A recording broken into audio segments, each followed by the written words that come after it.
ಸರ್ಕಾರದ ಬಜೆಟ್ನಲ್ಲಿ ಮಹಿಳಾ ವರ್ಗ ಮತ್ತು ಬಡವರ, ಹಿಂದುಳಿದ, ದಲಿತ ಮತ್ತು ಅಲ್ಪಸಂಖ್ಯಾತರ ಬಗ್ಗೆ ಕನಿಷ್ಠ ಕಾಳಜಿ ವ್ಯಕ್ತವಾಗಿಲ್ಲವೆಂದು ಕೆಪಿಸಿಸಿ ಮಹಿಳಾ ವಿಭಾಗದ ಉಪಾಧ್ಯಕ್ಷರಾದ ಶ್ರೀದೇವಿ ನಾಯಕ್ ಆಕ್ರೋಶ ವ್ಯಕ್ತಪಡಿಸಿದ್ದಾರೆ.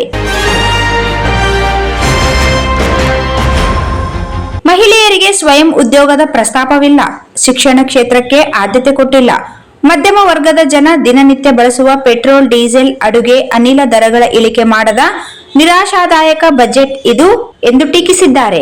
ಬಜೆಟ್ನಲ್ಲಿ ಅಲ್ಪಸಂಖ್ಯಾತರ ಏಳಿಗೆಗೆ ಪ್ರಾತಿನಿಧ್ಯ ಕೊಡದೆ ಜಾತಿ, ಧರ್ಮದ ಹೆಸರಿನಲ್ಲಿ ಬಜೆಟ್ ಮಂಡಿಸಿದಂತೆ ಕಾಣುತ್ತಿದೆ ಎಂದು ಅಸಮಾಧಾನ ವ್ಯಕ್ತಪಡಿಸಿದ್ದಾರೆ.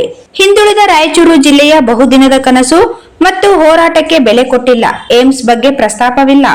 ಮುನಿರಾಬಾದ್ ಮಹಬೂಬ್ ನಗರ ರೈಲು ನಿಲ್ದಾಣ ಸಂಪೂರ್ಣಕ್ಕೆ ಪೂರಕ ಅನುದಾನ ಕೊಟ್ಟಿಲ್ಲ. ಕಳೆದ 25 ವರ್ಷಗಳಿಂದ ಈ ಯೋಜನೆ ತೆವಳುತ್ತಾ ಸಾಗಿದ್ದರೂ ಪೂರ್ಣಗೊಳಿಸಿ ಆದಾಯ ಮಾಡಿಕೊಳ್ಳುವ ಜನರಿಗೆ ಅನುಕೂಲ ಮಾಡಿಕೊಡುವ ಕನಿಷ್ಠ ಕಾಳಜಿ ಇಲ್ಲ.